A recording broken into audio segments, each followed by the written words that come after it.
Hi, welcome to Hard Reset Info channel, dear viewers. In front of me Huawei MatePad 11.5, and now I'm gonna show you what you can do if your screen is not respond. So sometimes it can happen because of two reasons. First reason is it's because you have damaged your screen, and if the screen is damaged, sometimes it can't react on your touches.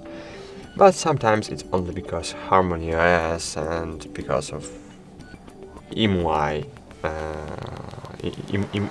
launcher.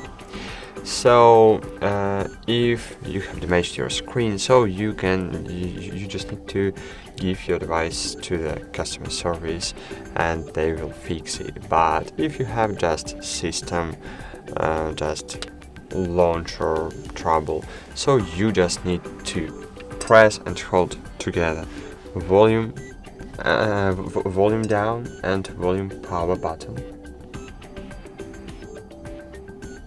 Volume down and power button. Hold down, hold down, hold down. And then your device will be disabled, and when you will see the Huawei logo on your screen, you can release both of keys. And that's it. Thanks for watching. Like this video, subscribe to our channel, and bye. See you.